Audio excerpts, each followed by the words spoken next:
l'Afrique est un continent qui a subi les plus grandes humiliations de l'histoire. Depuis plusieurs siècles, la situation de l'homme noir en Afrique n'a fait que s'empirer. Sous prétexte qu'ils étaient venus en Afrique pour nous civiliser, les premiers Blancs, pionniers de cette civilisation, commencèrent par vider nos pays respectifs de leur substance fondamentale, notamment dans la pratique honteuse du commerce des esclaves.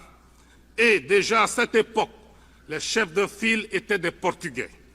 Nos ancêtres n'étaient pas considérés comme des hommes ni même comme des êtres qui ont l'intelligence et les sentiments, mais comme des amas de muscles à qui on demandait des efforts mécaniques, comme on en demande au cheval, au buffle, à l'âne ou au bœuf.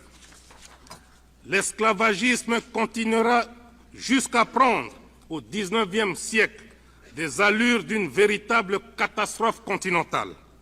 Et pour se justifier, ces colonialistes et ces esclavagistes nous opposèrent à nos frères arabes, affirmant leur rôle dans l'esclavagisme. Ils font semblant d'oublier que ces derniers n'étaient que des courtiers et des commissionnaires, car la traite des Noirs était faite au seul profit des Blancs.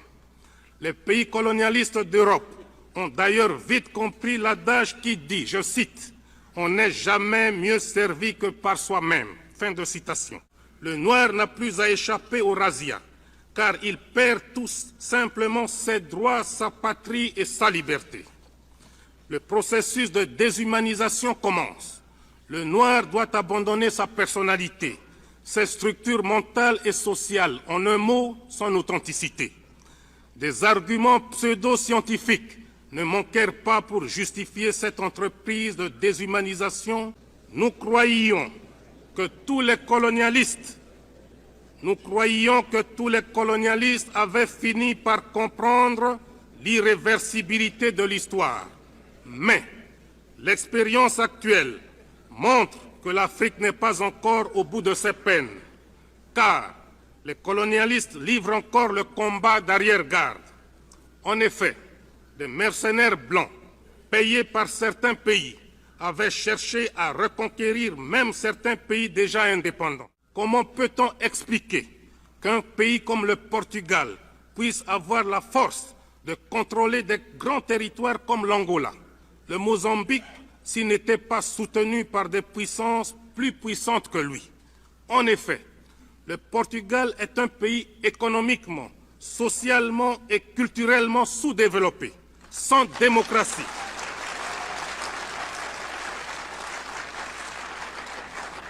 Sans démocratie, sans aucune force militaire. Son seul record est le taux le plus élevé d'analphabètes en Europe.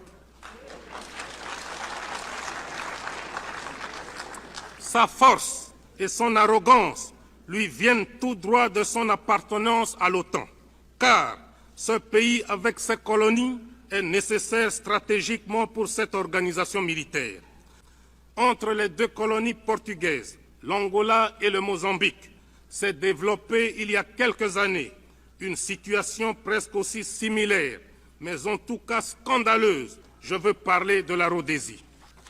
Un certain matin, nous avons appris par la presse qu'après plusieurs discussions secrètes entre le gouvernement de sa très gracieuse majesté britannique et les colons britanniques installés en Rhodésie, ceux-ci s'étaient rebellés contre leur gouvernement, leur pays et leur souveraine, et que les autorités de la Grande-Bretagne étaient incapables de faire changer d'avis leurs compatriotes d'Afrique.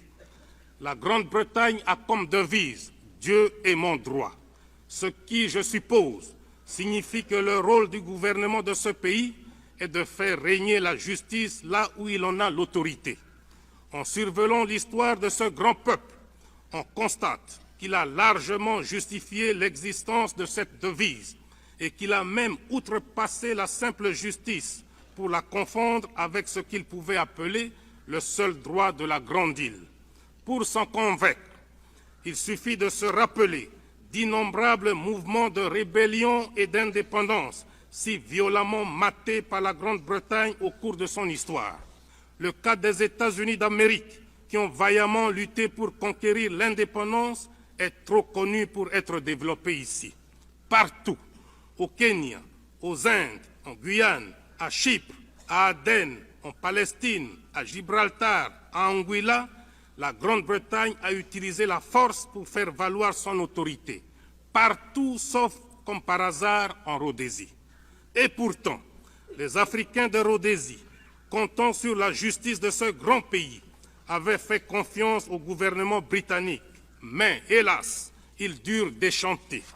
C'est ainsi qu'un jour, 2000 manifestants noirs qui s'étaient nichés dans les arbres aux abords de l'aéroport de Salisbury pour accueillir le Premier ministre Harold Wilson entonnaient une mélopée dont les paroles disaient, je cite, « Nous sommes des nègres, des orphelins de Rhodésie. Personne ne nous aide, personne ne nous aime. » Fin de citation. Les policiers blancs répondaient, je cite, « Laissez donc ces damnés singes, laissez-les remonter aux arbres d'où ils viennent. » Fin de citation. Voilà pourquoi nous dénonçons le racisme. Il est prémédité, il est ignoble, il est inhumain.